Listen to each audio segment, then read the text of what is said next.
Hello everyone, welcome to my YouTube channel. My name is Swanee, and for today's video I wanted to go a little more in depth with the latest primary that was just added to the game, the AR-2 Coyote. It's no secret that people are loving this assault rifle, and many are calling it the best assault rifle in the game, and the community on Discord and Reddit are basically begging the devs not to nerf it. Well, I fully leveled it up to level 25 and I unlocked all the attachments, so I wanted to go over what I think the best attachments are and go over some really good loadouts that I think work really well with this weapon. But first, I wanted to remind you all that today is the last day to fill out the form to win a free copy of Helldivers 2 on Xbox. Arrowhead was kind enough to provide me with 5 free codes to give away to the community, so if you'd like the chance to win a digital code for Xbox, then fill out the form in the description and let me know what your favorite thing about Helldivers 2 is. I'll be choosing the 5 lucky winners and sending out those emails with the codes later today. All I ask in return is that if you enjoyed today's video, remember to hit that thumbs up button so it helps me out in the algorithm and I can continue to keep the lights on and keep making content.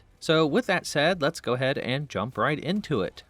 So the AR-2 Coyote is the first assault rifle in the game to not only have medium armor penetrating, but it also has incendiary rounds, meaning that in just 1 to 2 shots you can catch most of the enemies on fire, thus saving you a ton of ammo when going up against smaller enemies like the Voteless. And the Coyote has a capacity of 45 rounds, so based on the ammo count alone, it's already better than most of the other assault rifles. So let's take a look at the optics. There's the iron sights, there's the reflex sight, the holographic sight, the reflex sight Mark II, the 4x combat scope, and then the 10x sniper scope. And then I went ahead and recorded what each of those look like on the weapon so you can see for yourself without needing to spend any additional requisition points. I know, especially if you're a new player, requisition points can be pretty hard to come by when you're trying to buy all the different weapon attachments and those ship upgrades, so hopefully seeing the scope that you like for this weapon will save you some rec points. Now, I personally like the reflex sight the most because it gives me a decent amount of zoom so I can hit enemies that are both close and at medium range, and it doesn't give me any negative effects to my ergonomics. In fact, you can pick any of the optics until you get down to the 4x scope and the 10x scope, and those are going to give you some pretty drastic changes to the ergonomics, and it's going to make the weapon feel a lot slower. So if enemies are getting up in your face, you're going to have a harder time snapping your weapon to those enemies. But if you're the type of player that likes to sit back at a distance and you don't really let enemies get up in your face, then I would consider the 4x scope or even the 10x scope if you want some additional range. Normally you'd want to go with something like the 4x scope or the 10x scope if you're facing up against the Automatons because you want to sit back and pick them off at a distance. And then if you're facing the Terminids or the Illuminate, normally enemies are getting straight up in your face, so you'd want to have a much faster scope like the reflex sight or maybe the holographic sight.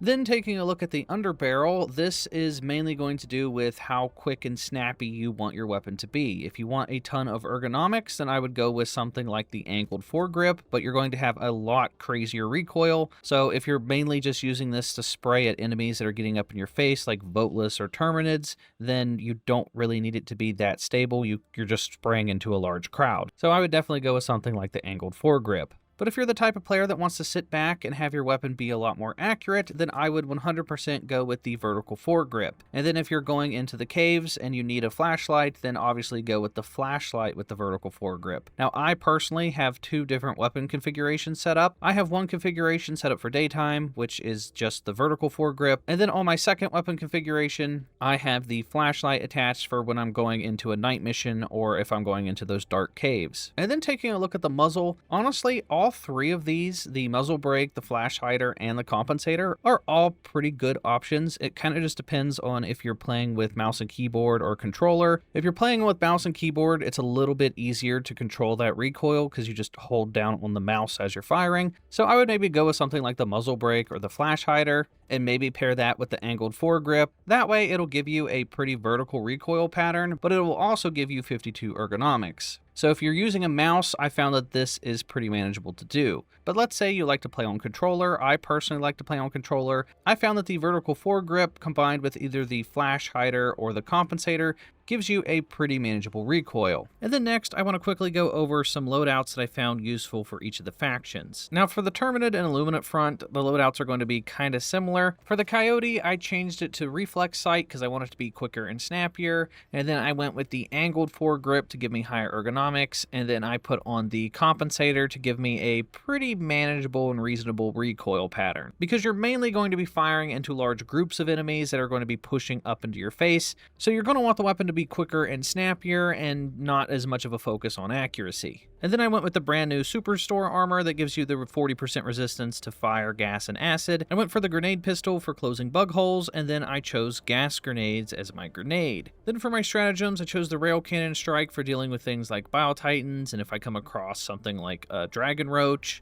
Then I went with the guard dog dog breath as my backpack because the combination of the gas with the Coyote's incendiary rounds makes quick work of both the Terminids and the Illuminate. When they're taking that tick damage from the gas and they're all confused, plus they're burning from your fire, they're going to die pretty quickly, so it makes dealing with large crowds pretty much a breeze. Then I also went with the napalm strike to give me some more fire, and then I went with the brand new expendable napalms because they're great for dealing a quick burst of fire damage, both good against Terminator bug breaches, and when you're facing up against the Illuminate, it will one-shot kill flesh mobs. And then for the Automaton loadout, I switched it up a little bit. I changed the Coyote to give it a 10x sniper scope because I want to sit back at a distance and pick enemies off, and I gave it the vertical foregrip and the flash hider to make it as accurate as possible. Then for the stratagems, I went with two of the new ones from the latest War Bond. I went with the new spear gun and the missile silo. The spear gun can one-shot kill Hulks to the face, so it makes quick work of the Hulks.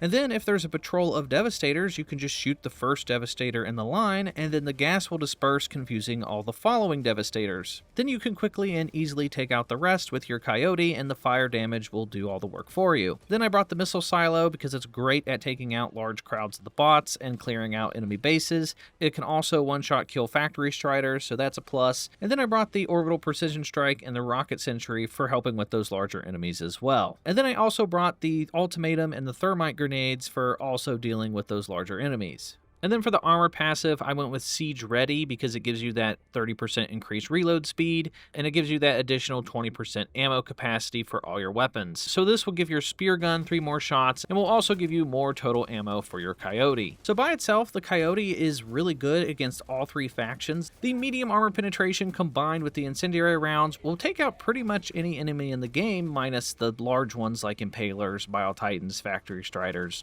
stuff like that. So on its own, it's already pretty good, but if you combine it with additional status effects like gas, then it's going to do even more damage from the ticks of the gas damage plus the ticks from your fire damage. So using it in tandem with the guard dog dog breath or even the laser guard dog is going to make quick work of most of the enemies. But that is going to do it for everything in today's video. Let me know what you guys think of the AR-2 Coyote down in the comment section down below. I absolutely love the thing. I think it's one of my favorite assault rifles and just one of my favorite weapons in general in all of Helldivers 2 now. Hopefully they don't nerf it, and hopefully they bring other assault rifles up to par with the Coyote. But if you guys enjoyed this video, consider giving me a thumbs up. It's greatly appreciated. If you're new here, hit the subscribe button so you don't miss out on any future videos. And that's going to do it for me, and I'll talk to you all next time.